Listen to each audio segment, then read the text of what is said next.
Um, just to be sure, I'm gonna share my slides. Christoph, I'm gonna share my slides. Do you want me to share the Ukrainian version or the English version? The Ukrainian version, please. The Ukrainian version. Very good.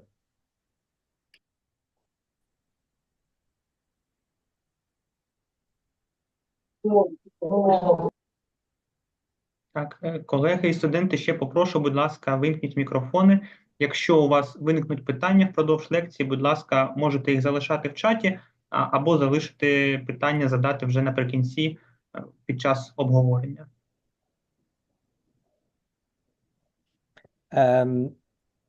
Can you just give me your green light if you can see my slides and if you can hear me properly? We see your slide, but only in the small modus. Okay. If you go to presentation modus, everything is fine. Everything is fine. Okay.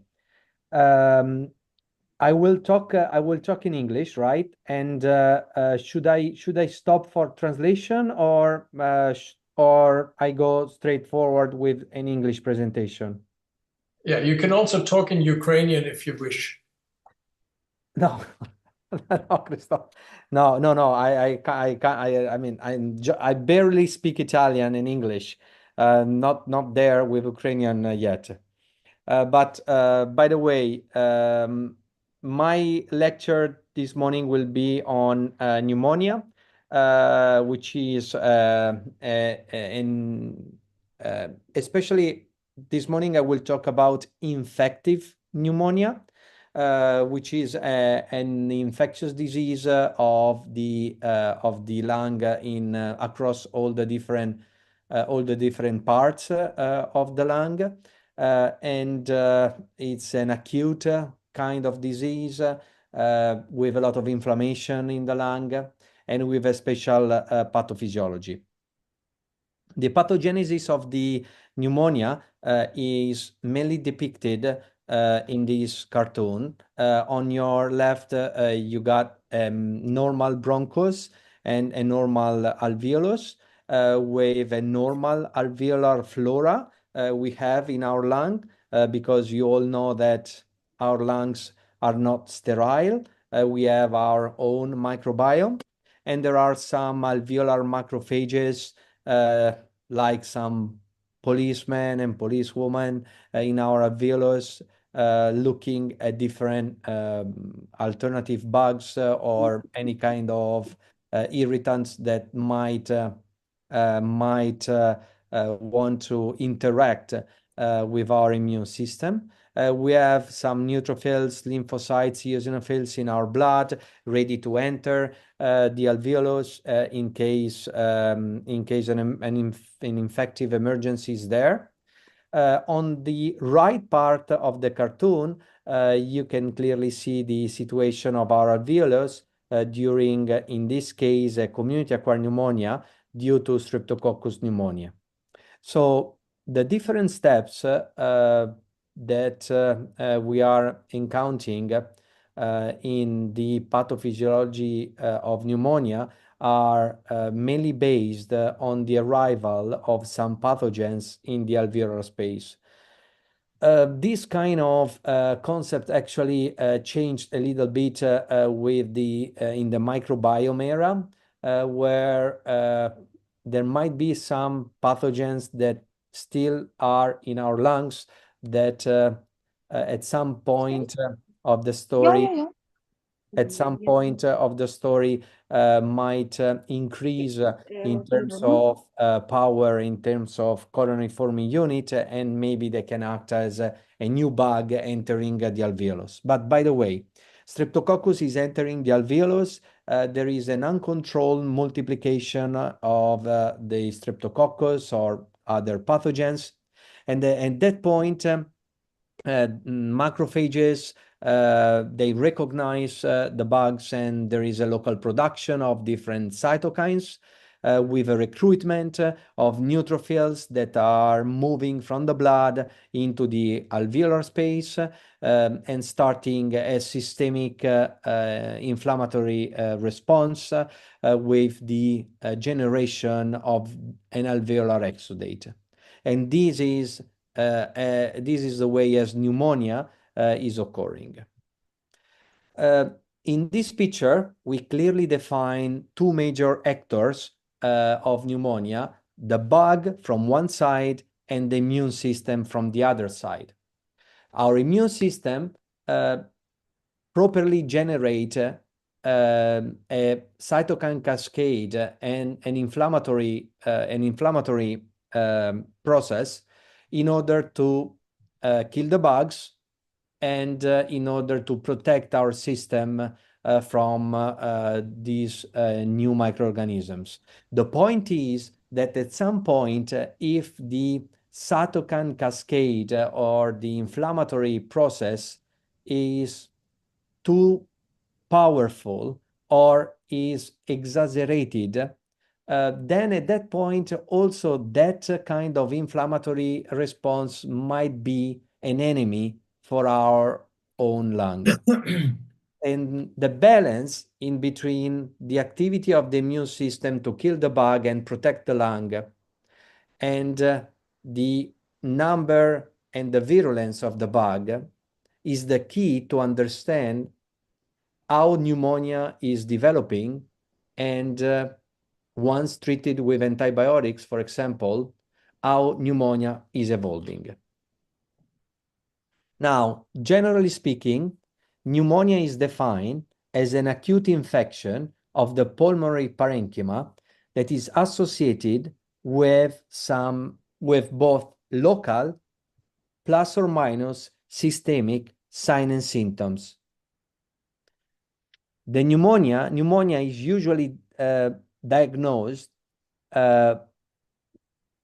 through different kind of images, and in a little bit we will talk about CT scan, chest X-ray, lung ultrasound, showing an acute infiltrate with some auscultatory findings that are consistent with pneumonia. So what are the main symptoms and signs of pneumonia? In terms of local lung signs and symptoms, usually cough with sputum production. We might have shortness of breath or pleuritic chest pain. In some cases, we might also have some hemoptysis, but we also have some systemic signs and symptoms.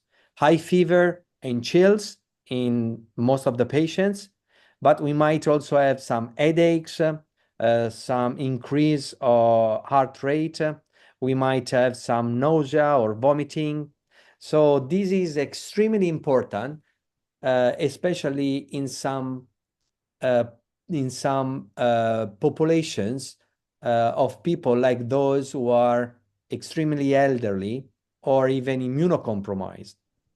So the first key message I would like to give you this morning is that signs and symptoms of pneumonia, radiological appearance of pneumonia, and response to treatment always depend on the interaction between the bug and the immune system. So the kind of immune system, the kind of immune system that is involved in the pneumonia process is so important that now we recognize a specific kind of pneumonia in immunocompromised patients. So the first question I ask to my fellows when they are presenting a case of pneumonia in the briefing in the morning is this patient immunocompetent or this patient immunocompromised? And if this patient is immunocompromised, why is immunocompromised and how much is immunocompromised? Because signs and symptoms, radiology and evolution depends also not only from the bug, virus, bacteria, mycobacteria, fungi, whatever, but also from the immune system. So usually in an immunocompetent patient with a strep pneumonia, we have high fever, acute disease, cough, sputum production, pleuritic chest pain. But sometimes in elderly people, maybe confusion, malaise, headaches, shortness of breath are the major signs and symptoms of pneumonia, because in that specific patient, the interaction between the bug and the immune system is giving those specific signs and symptoms. This is the reason why, since many, many decades, the scientific community recognized two different kinds of pneumonia. A pneumonia with a classical onset, a classical presentation, and a pneumonia with an atypical presentation. At that time, they talking about classical versus atypical was mainly due to the presence of bugs like strep pneumo in the classical presentation versus mycoplasma, chlamydia, legionella, or viruses for the atypical presentation. So the classical presentation was a sudden onset of the disease, high fever, shaking chills, pleuritic chest pain, productive cough, strep pneumo as the first pathogen giving pneumonia with a classical appearance. On the other hand, an atypical pneumonia was characterized by gradual and insidious onset, patient with low-grade fever, with dry cough, and in this case, maybe virus or atypical pathogens were there. I mentioned that local signs and symptoms are extremely important, but then in order to have, especially if the patient is in the emergency room or in the hospital, we need to have an evidence of an infiltrate either on a chest X-ray or on a CT scan or on a lung ultrasound. So the chest X-ray, the appearance of pneumonia on a chest X-ray, as I mentioned, depends on the bug and the interaction between the bug and the immune system. So there might be some pneumonia due to strep pneumo that are so-called lobar. So we have a white consolidation on the chest X-ray. We might also have a patient with, for example, viral pneumonia, as we had in COVID-19, where we do not have a specific consolidation, but we might have a sort of interstitial kind of abnormalities on the chest X-ray.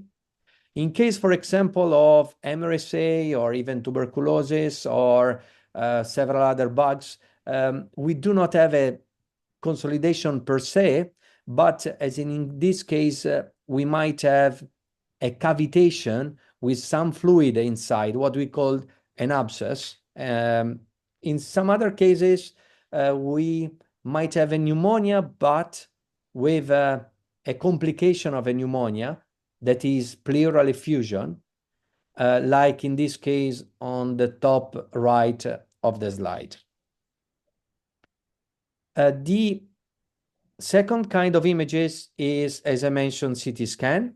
So in this middle part of my slide, you can recognize a consolidation with some static bronchograms. This is a pneumonia. And here, in the left part of my slides, you can see another images of pneumonia taken through a lung ultrasound, where a sort of anechogenic area is limited by different C line with some dynamic bronchoograms inside. So this is just for you to understand that the way as we make a radiological diagnosis of pneumonia depends on where the patient is diagnosed, in the house, in the community, in the emergency room, or in the hospital setting, the disease severity, and also the healthcare structure that are available at that specific time. For example, in the community or in the emergency room, in the emergency room and in the hospital, we can do these three kind of radiological assessments in a patient with a suspicion of pneumonia, going from a chest X-ray to a CT scan to a lung ultrasound. So we decide which kind of technique we need to use according to several factors. In the community, maybe the diagnosis of pneumonia is only clinical according to the history, sign and symptoms and risk factors. In some other country in the world, maybe a chest X-ray can be performed also in the house of the patient. Die deutsche Atemwegsliga arbeitet auf allen Ebenen. Sie bedient sowohl die Interessen der Familien. But what we really need at the end of the story is to increase the specificity in our diagnosis. And for us, in order to better understand how to use these three different techniques, you should know that there are some strengths and some limitations for both chest X-ray, chest CT scan, and lung ultrasound. So this is a table that summarize the strengths of chest X-ray, like the fact that there is a lower radiation dose, more accessible technique. There is an excellent cost-benefit ratio. It's time-saving. In comparison to the strength of the chest CT, is highly sensitive to rule out pneumonia, can help the clinician to better understand what might be the bugs giving that pneumonia. And the lung ultrasound that is radiation-free, that can be done at bedside of the patient, especially in some population like pregnant women or children, allows a dynamic evaluation of the pneumonia, and it's time-saving. On the other hand, we know that there are some limitations. For example, chest X-ray is not sufficiently enough to, is not sensitive enough to rule out pneumonia. Chest CT is time-consuming and there is a high-dose radiation exposure. And lung ultrasound sometimes is not sensitive enough to rule out pneumonia because pneumonia should reach the pleura in order to be diagnosed. Is an operator-depending kind of technique. And sometimes it's difficult maybe to make some differential diagnosis between pneumonia and other consolidation that are appearing on the screen. So we mentioned signs and symptoms. We mentioned an imaging. Now, the third most important evidence that can close the circle and can help us to make the diagnosis of pneumonia is the evidence of a systemic inflammation. Nowadays, the evidence of a systemic inflammation is usually done looking at the white blood cell count, looking at C-reactive protein, CRP, and looking at procalcitonin. These are the three most common biomarkers that are used to evaluate the evidence, to evaluate the presence of a systemic inflammation. So in this slide, you have the full options to make a diagnosis of pneumonia: history, signs and symptoms, imaging, systemic inflammation. If I'm working in a community and I'm going to see a patient in the house, rarely I can have a chest X-ray or a CT scan or a lung ultrasound. Rarely I can do a blood test. So in that kind of patients, the diagnosis of pneumonia should be rely only on history, signs and symptoms. If I work in a ICU, I might have all the things you can see in my slide, plus several other instrumental or laboratory tests that can help us in better performing the diagnosis.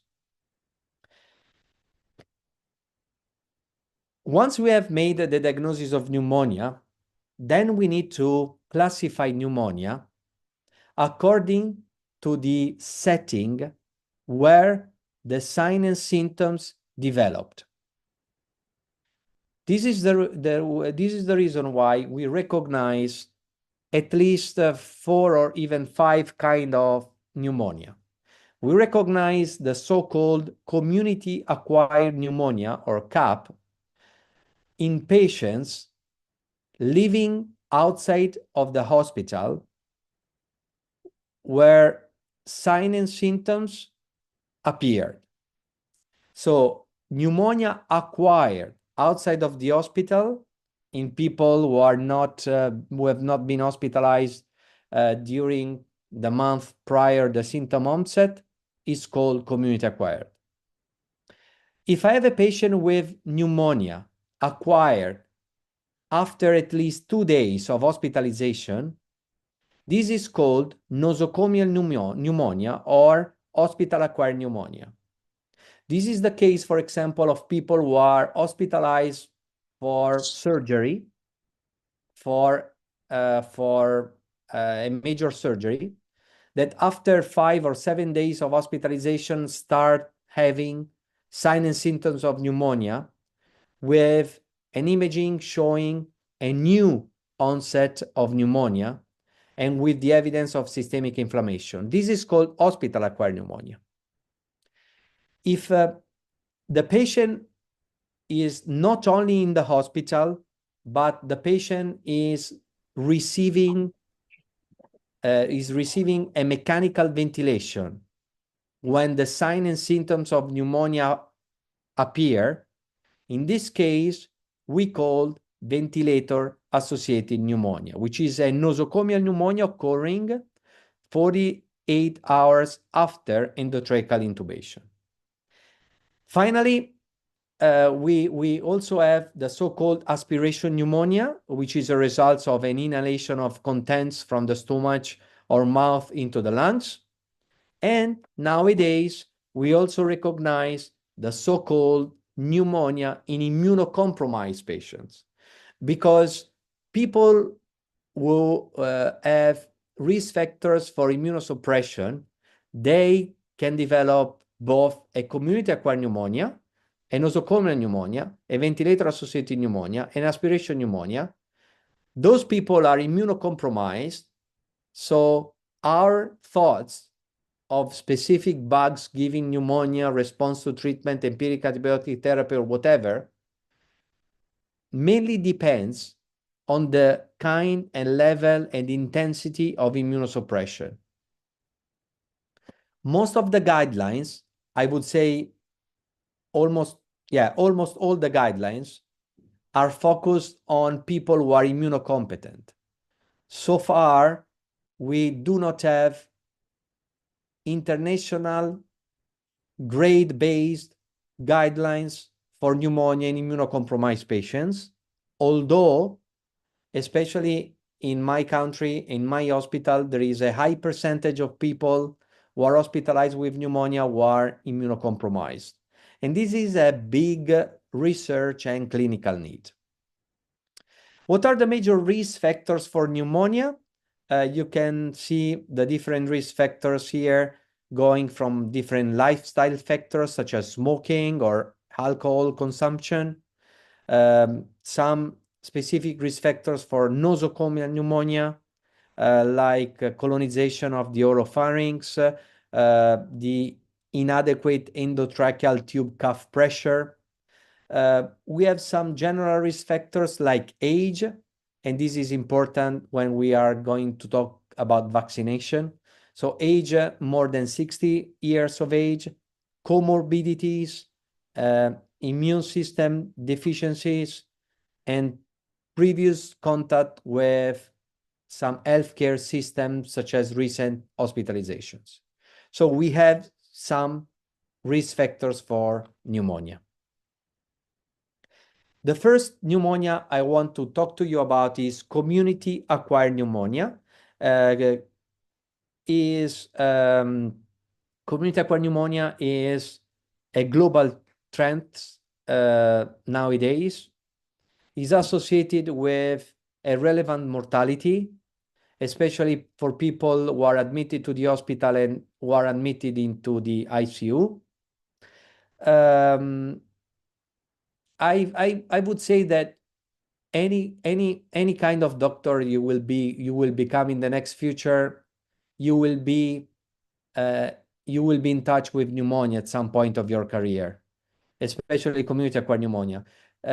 It's a very important and a big issue in the field of medicine, not only from an epidemiological point of view, but also from a healthcare cost point of view. If you want to read a couple of papers, I would like to suggest to go through this Nature review by Tony Torres, published some years ago, and this very simple and basic seminar on community acquired pneumonia we published in the Lancet in 2021. So if there is something you want to read to increase your knowledge on pneumonia, this might be a too interesting lecture for you. Let me give you first a general overview of the management of pneumonia according to a specific timeline. So first is diagnosis of community acquired pneumonia. Once we have made the diagnosis of CAP, we need to do a severity assessment of pneumonia. We need to understand how much is severe, mild, or moderate the patient, because from the severity assessment depends the site of care. Where should this patient be treated? In the house, in the emergency room, in the hospital, in the intensive care unit. Once I have done the site of care, I do a microbiological workup. I'll do my best to try to identify the microorganism that is giving pneumonia. Then what I'm doing is a risk factor analysis in order to understand what could be the list of potential pathogens giving pneumonia in that specific patient. Because from that specific list depends my empiric antibiotic therapy. In the majority of the case, we are giving antibiotics without knowing the pathogen which is causing pneumonia. This is called empiric antibiotic therapy. In order to select the proper molecule, the proper antibiotic, I need to evaluate risk factors for specific bugs, for specific microorganisms, including drug-resistant microorganisms. Once the empiric antibiotic therapy has been initiated, then the second most important time point in the field of community-acquired pneumonia is in between 48 and 72 hours. Because it's at that point that if everything is working properly, my patient is reaching what we call clinical stability. So the patient is not cured, but I can see an improvement in signs and symptoms, in inflammatory patterns, and whatever. The clinical stability and the time to clinical stability is the most important endpoint in the management of pneumonia. Because from the time to clinical stability depend different other outcomes, including the switch from endovenous antibiotic therapy to oral antibiotic therapy. So this is the case when everything is working.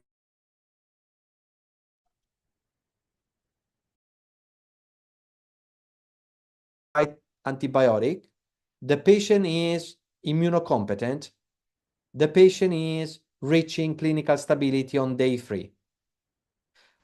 On the other hand, if I didn't start the right antibiotic therapy or therapy in general, or the immune system of my patient is not responding to my antibiotic therapy, I might have the so-called non-resolving pneumonia.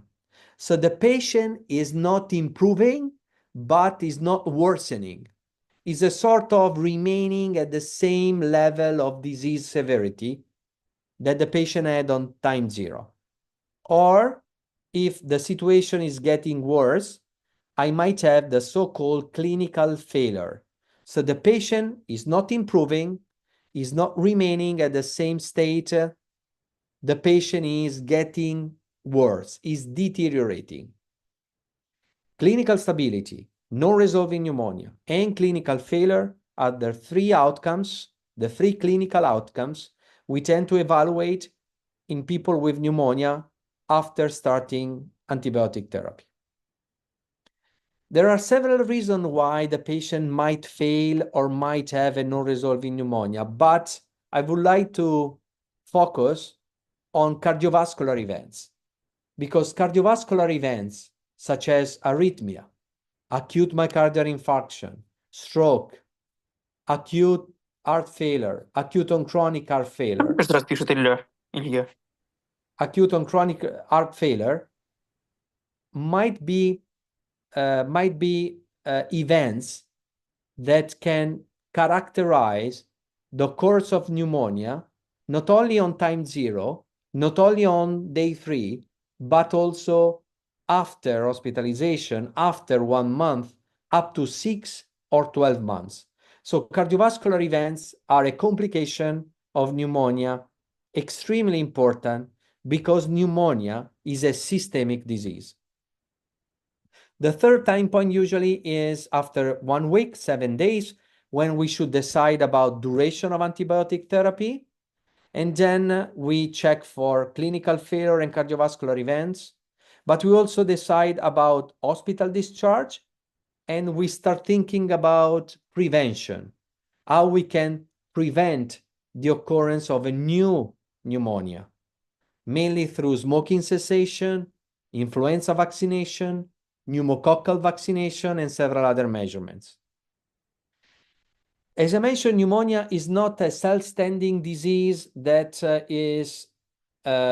is finishing its course after 7 or 14 days. Pneumonia has long-term consequences, especially in fragile patients, in elderly patients. People might be readmitted for pneumonia. People might have a cardiovascular events for pneumonia after discharge, after 1 month, after 3 months. People might have a deterioration or cognitive impairment due to pneumonia after several months from the single episode. So the second take-home message I would like to give you is that pneumonia is important, but it's important not only in a medium term, but also in a long-term kind of approach. So diagnosis of CAP, I mentioned imaging. I just want you to remember that there are several differential diagnoses of community-acquired pneumonia, mainly congestive heart failure, embolisms, exacerbation of chronic respiratory diseases, non-infective pneumonia like organizing pneumonia, hypersensitivity pneumonitis, cocaine-induced lung injury. And there might be some patients with a clear pneumonia with a negative chest X-ray, because as I mentioned, chest X-ray might not be sensitive enough in case, for example, of influenza pneumonia or atypical pneumonia or early COVID-19 pneumonia, for example. Second point, disease severity and site of care. We have different tools we are using every day to evaluate disease severity in pneumonia. I would like to show you the CRB65 score, giving 1 point to each of the following: confusion, more than equal or more than 30 breaths per minute, low blood pressure, and age 65 years or more. So we know that with a CRB65 score of 0, there is a less than 1% mortality risk. If a patient has a score of 1 or 2, there is a mortality risk in between 1 and 10%. For those with a CRB65 of 3 or 4, there is a high risk of mortality with more than 10% of mortality risk. Now, we use this score to decide the site of care, considering an home-based care for those with a CRB65 of 0, for example. But please remember that all these kind of scores should always go against clinical judgment. So there is no score that can alone decide the site of care. Always the clinical judgment, because all the scores are at some point weak. If the patient is admitted to the hospital or in the emergency room, or you can do some blood test, then we have the curve 65. So we add another parameter, which is the blood urea nitrogen, that is, if it is raised, is giving 1 more point. And for the curve 65 score, we have 0 and 1 low risk, 2 intermediate risk, 3, 4, and 5 high risk.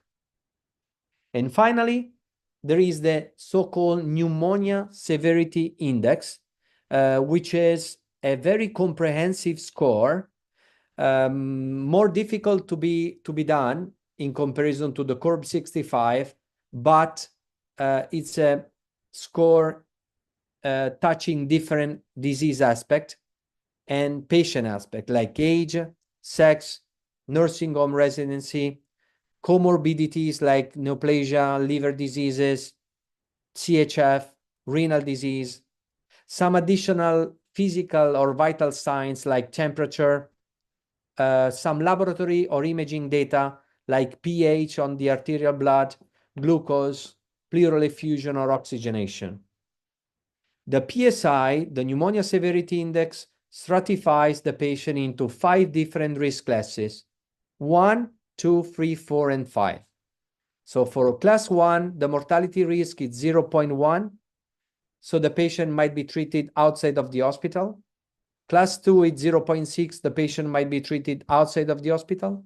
For those in risk class 3, maybe we want to keep an eye on this patient a little bit, maybe in the emergency room. While patients in risk class 4, usually they are hospitalized, and those with a risk class 5 are usually hospitalized in a highly dependent unit or even in the ICU. Talking about ICU, now we should also recognize what we call severe pneumonia. Severe pneumonia is mainly based on the occurrence of 2 complications. From one side, respiratory failure, from the other side, sepsis or severe sepsis. The ATS, many years ago, developed this minor and major criteria tool to define severe community-acquired pneumonia. So, for example, the major criteria, if there is just one between the use of invasive mechanical ventilation or septic shock with the need for vasopressors, the pneumonia is by definition severe. So if there is one out of the 2 major criteria, pneumonia is severe.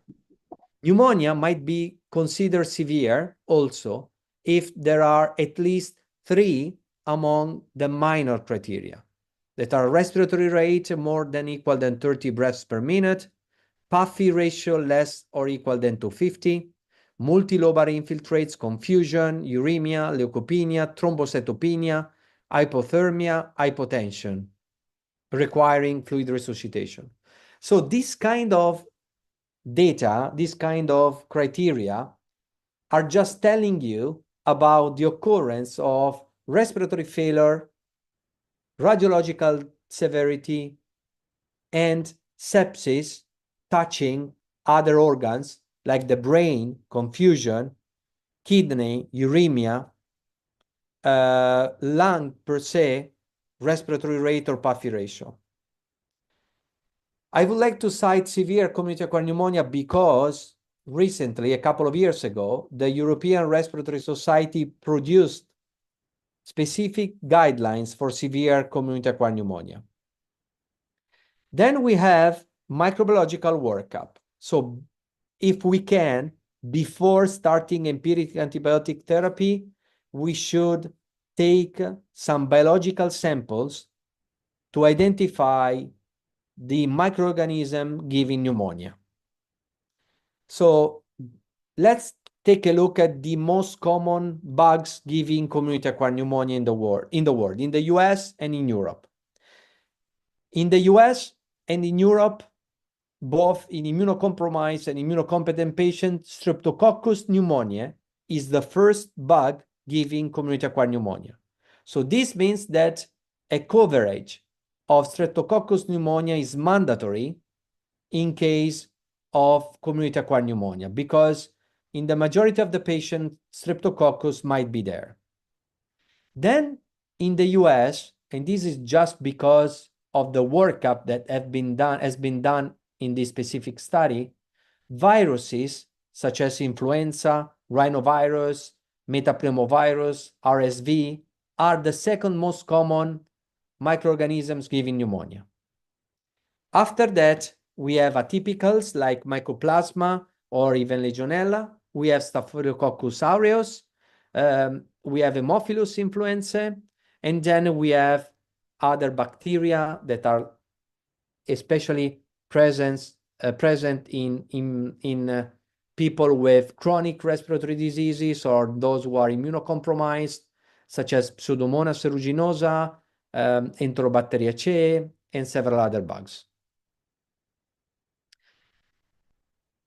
Let's name some microbiological workup that can be done in pneumonia.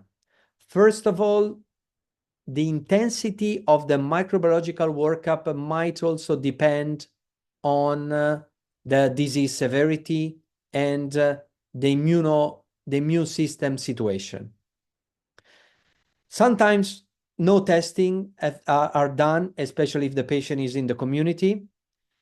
If the patient is in the hospital, usually blood culture, urinary antigens for strep pneumo and Legionella, and some sputum culture are the most common microbiological tests done in people with pneumonia. If the patient is severe, if the patient is immunocompromised, or if the patient has specific risk factors, then a bronchoalveolar lavage culture might be done, although a bronchoscopy, so an invasive procedure at that point should be done. We also want to evaluate PCR, so let's say DNA, RNA for specific bacteria and viruses in the nasopharyngeal swab, in the sputum, or in the BL. We might want also to take a look at antibodies, IgG, IgM for specific atypical pathogens like Chlamydia, Mycoplasma, Legionella. We might also want to do some beta-D-glucan or galactomannan test to improve the sensitivity and specificity for fungal pneumonia. And always remember that a pneumonia is a tuberculosis until we prove that is not. So always think about tuberculosis and sometimes non-tuberculous mycobacteria in case of a pneumonia. So always think to evaluate specific risk factors for tuberculosis in people with pneumonia. Because as you know better than me, that tuberculosis is a public health issue, and we are supposed to do all our best not to miss people with tuberculosis. The kind of test recommended by different guidelines, such as the European Respiratory Society, ATS or BTS guidelines, are different, and they are different based on disease severity.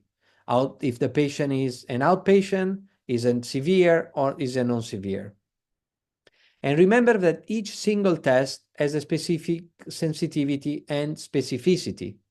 So the negativity of a sputum culture or of a urinary antigen test might depend on this data, sensitivity and specificity. So we all are supposed to know those numbers. Then we go for a risk factor analysis and an empiric therapy, and the empiric therapy. So there are, for community-acquired pneumonia, there are some risk factors that are specific for specific pathogens. We know that for drug-resistant strep pneumo, liver disease or bronchiectasis are considered risk factors. Alcoholisms or immunosuppression or advanced age are risk factors for Legionella pneumonia. Young age or female sex or the absence of comorbidities are risk factors for mycoplasma and chlamydia. For example, skin infection or previous MRSA infections are risk factors for methicillin-resistant Staph aureus. So in the risk factors analysis, I should investigate my patient for several aspects of their living or their life in order to increase or decrease the probability of specific bugs giving pneumonia. Now, the suspicion for specific bugs might also come from radiology. For example, alveolar or lobar consolidation might bring us to think about strep pneumonia, Haemophilus pneumonia, Legionella, Moraxella, or Staph aureus. If I have an interstitial pneumonia, I might think more about viruses, Pneumocystis carini, Legionella, Mycoplasma, or Chlamydia. If I have a patchy kind of pneumonia, I might think about viral, Legionella, or atypicals, while if I have a cavitation, I might think about anaerobes, Klebsiella, tuberculosis, or fungal pneumonia. So also radiology might help in driving risk factors analysis in people with pneumonia. Now we start empiric antibiotic therapy. How we choose the empiric antibiotic therapy? First, according to some prognostic assessment, age, activity, daily living, or a general prognosis. Then we need to evaluate previous hospitalization or risk factors for severe immunosuppression. And finally, we assess factors such as comorbidities, residence, where the patient developed pneumonia, in the nursing home, in the community, in the hospital, the presence of aspiration, or extremely important are regional and local patterns of resistances. Then I also decide the empiric antibiotic therapy according to tolerance, tolerability, and toxicity of the antibiotic I'm supposed to give to my patient. So I put in place a process that brings me from the diagnosis to treatment, and this should be done in a very short period of time, because sepsis, for example, or other complications might be there. So diagnosis, risk stratification, starting empiric antibiotic therapy in community-acquired pneumonia is question of hours, is not question of days. And as a general rule of thumb, as soon as you start empiric antibiotic therapy, as soon as you prevent the patient to develop possible complication, including sepsis.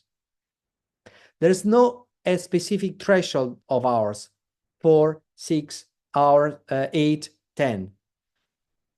There are different papers in the literature in between the 90s and the early 2000 years that thought about 6 hours, 8 hours, but this was more an insurance kind of topic.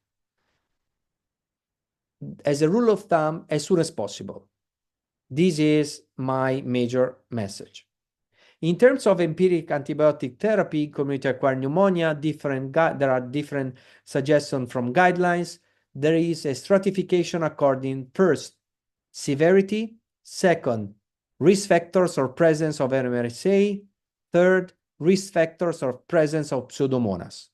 So these are the three tools we are using to stratify patients in order to select the empiric antibiotic therapy.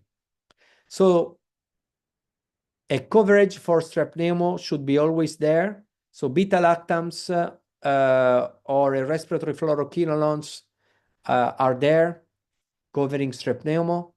In case of non-severe CAP with no special risk for MRSA Pseudomonas, we also add a macrolide in case we are using a beta-lactam alone.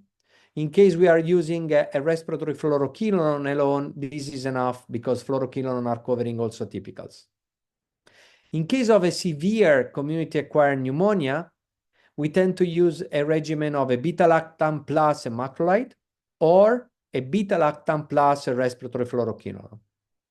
Then in case of a suspicion of MRSA or Pseudomonas, or in case of an isolation of MRSA or Pseudomonas in the past, then we tend to cover those bugs. So we are covering with an anti-MRSA agent, such as linezolid or vancomycin, an anti-Pseudomonas agent that is mainly based on the patient characteristics and the bugs characteristics. Then we go for clinical stability. So when we start an empiric antibiotic therapy, the final result is mainly based on the interaction between the host, the drug we are giving, and the bacteria who is causing pneumonia. And there are several aspects of this interaction that are extremely important, such as PK/PD, pharmacokinetics, pharmacodynamics, toxicity, drug resistance, virulence, and immune defenses. So these are the three major points that are giving the outcome, the patient outcome. So if everything is working properly, we have first a microbiological resolution, usually days. Then we have an immune resolution. So the circulating levels of cytokines or biomarkers are decreasing. Then we have a clinical resolution. The patient is feeling better. And only finally, we have a radiological resolution, so a clearing of the infiltrate on a chest X-ray, CT scan, or lung ultrasound. So this is extremely important because it's dictating our timing. We can evaluate a microbial resolution. We can't go into the alveolus to see the CYP3 axon that is killing the strep pneumo. We can't do this. So usually we are starting from step 2. We are seeing C-reactive protein, procalcitonin, WBC going down, which is a proof on the starting of an immune resolution. And this is usually happening in between 3 or 4 days after antibiotic initiation, together with a clinical resolution. The radiological resolution is always prolonged. So in a patient who is improving, the chest X-ray should be done after 30 days, because we know that the radiological revolution is is occurring late. We have different ways to assess the response. There are different criteria for clinical stability. In this table, in the green table on the right, you can see that. And in terms of clinical stability, usually it's happening, as I mentioned, on day 3, day 4. And this timing is dictating the switch of therapy of antibiotics from IV to oral, the duration of antibiotic therapy, and the criteria for discharge. So switch, duration, and criteria for hospital discharge depend on the time the patient is reaching clinical stability after treatment initiation, after antibiotic initiation. Just one slide about duration of therapy. Guidelines are suggesting to offer 5 days of antibiotics in patients with low severity of community-acquired pneumonia. Then we set in between 7 to 10 days. The truth is that we should individualize duration of therapy according to the immune system, to the bug, and to the way the patient is responding to the antibiotic therapy. Procalcitonin as a biomarker has been studied a lot over the past several years as a biomarker helpful to dictate the discontinuation of antibiotic therapy. My personal opinion, there is not just one number, one test that can help you to select the right duration of antibiotic therapy. Usually, the patient in his holistic approach, as the patient is responding, and biomarkers that are available at your local site. Complications, acute respiratory failure and severe sepsis, not only, but also hypotension and septic shock, pleural effusion, empyema, all these are pretty common complication in case of pneumonia. And when I'm talking about pleural effusion, empyema, or parapneumonic effusion, lung ultrasound is extremely relevant because lung ultrasound is highly sensitive and highly specific on pleural diseases, including pleural effusion.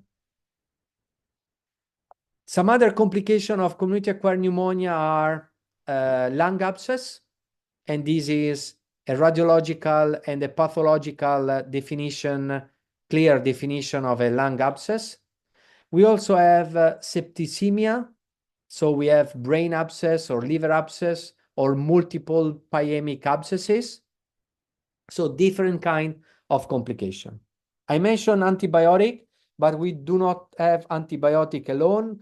We should also think about early mobilization.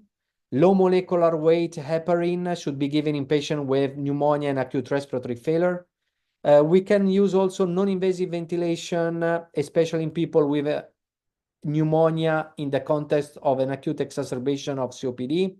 And there is some literature, important literature about the use of steroids that still are not recommended by the latest guidelines, but some of us are using steroids, especially in patients with pneumonia who are highly inflamed. In terms of prevention, as mentioned, smoking cessation, flu vaccination, pneumococcal vaccination, anti-SARS-CoV-2 vaccination, and other strategies focused on optimization of the management of comorbidities and malnutrition. My last 5 minutes are about nosocomial pneumonia and hospital-acquired pneumonia. These are some guidelines.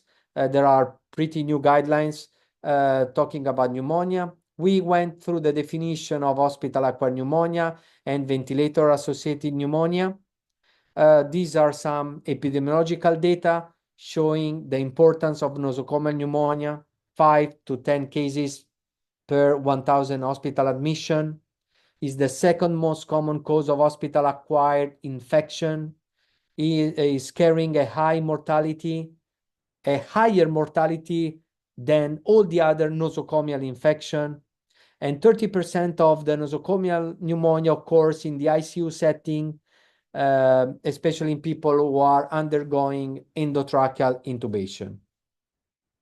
The pathophysiology of nosocomial pneumonia is a little bit different than community-acquired pneumonia because it's mainly based on aspiration from one side for endogenous burden, so bugs coming from the nasal, from the sinus, from gastric fluids, from the oropharynx, or inhalation.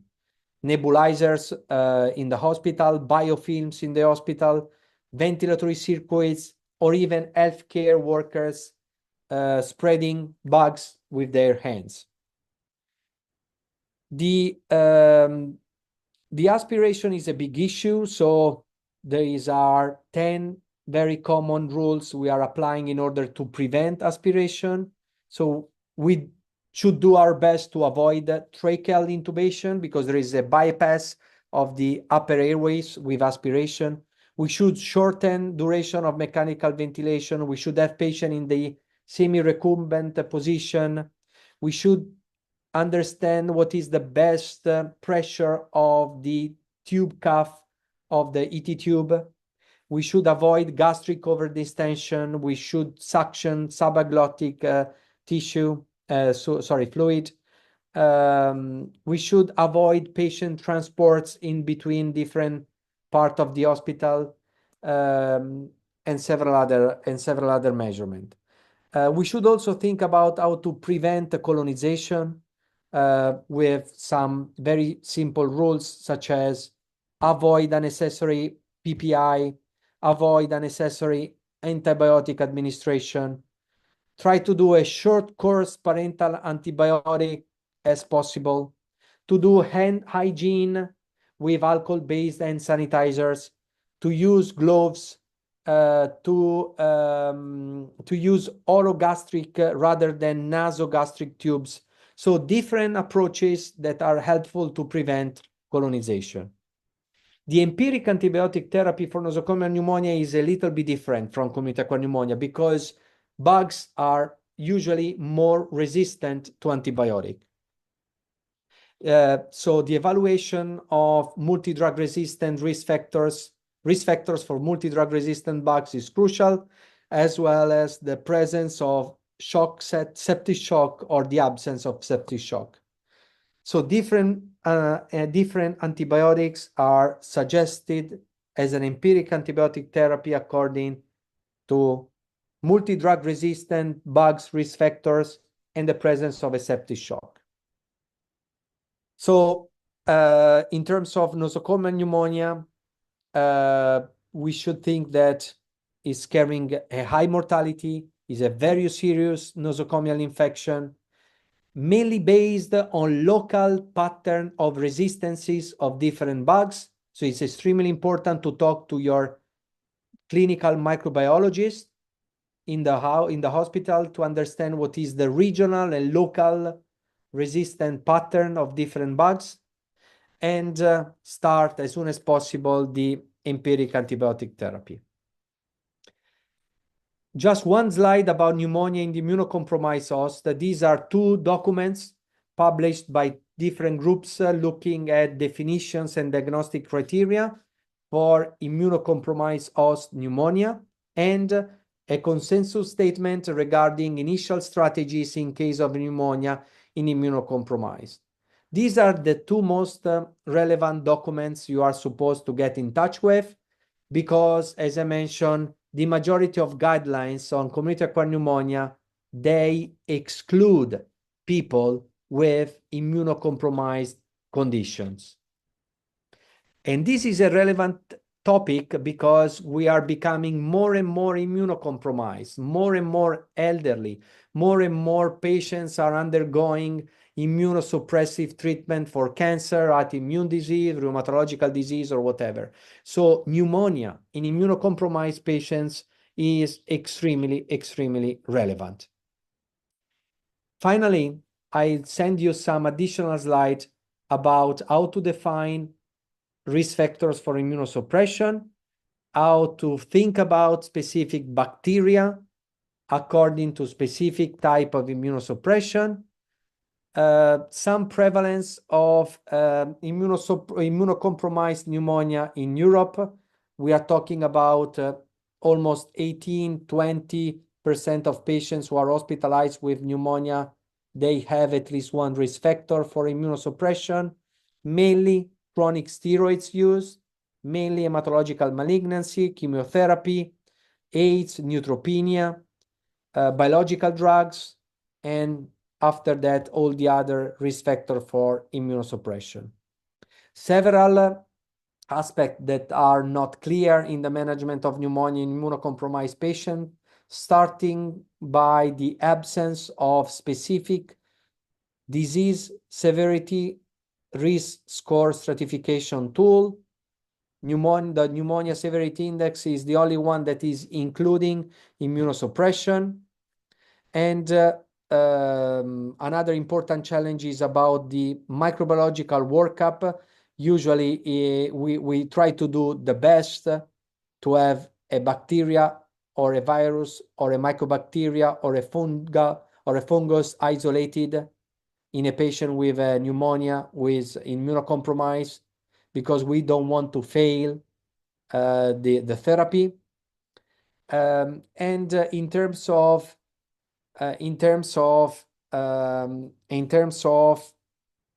the most common bugs, remember, strep pneumo is always the first pathogen giving pneumonia, also in immunocompromised patients. Then we have Pseudomonas, we have Nocardia, we have Mycobacteria, we have Aspergillus, we have Pneumocystis jirovecii, and of course, we have several and sometimes difficult to treat viruses. So in terms of conclusions for pneumonia and immunocompromised, we need more generalizable data from research. We need to look at intervention to change patients' outcomes. We need randomized control trials.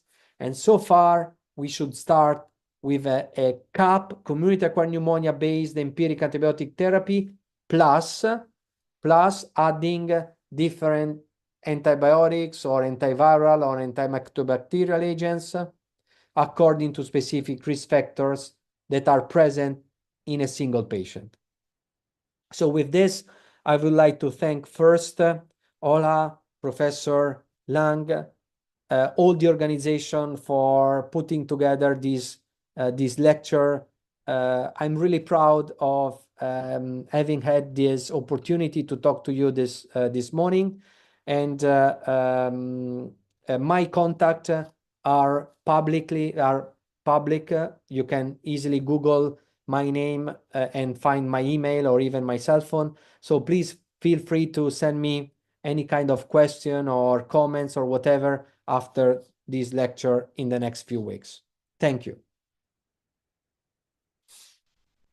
Thank you very much, Stefano. That was really excellent. We have 3 questions and a comment. The comment is whether the lecture will be available on the university website.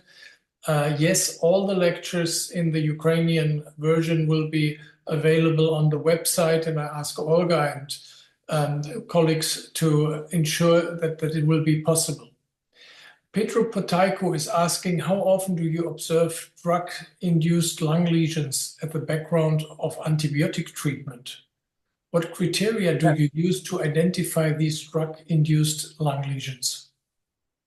So the question is, I'm giving antibiotics for the treatment of pneumonia, and then I have a lesion in the lung due to those antibiotics. This is the question?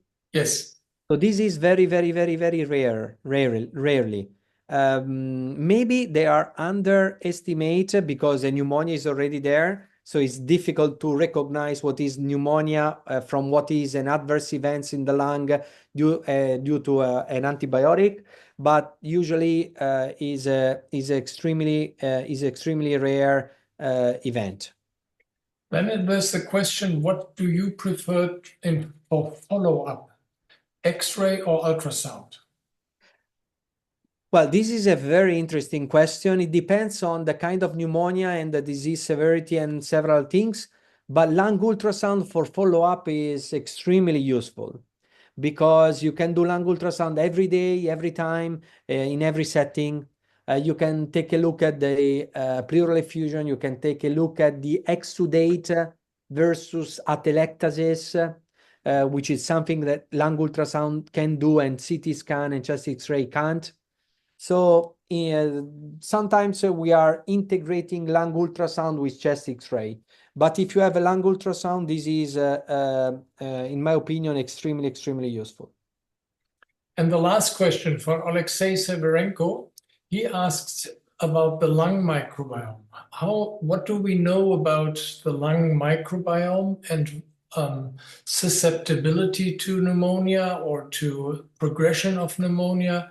And how could modulation of the lung microbiome become a viable therapeutic approach? Yeah. This is a great question.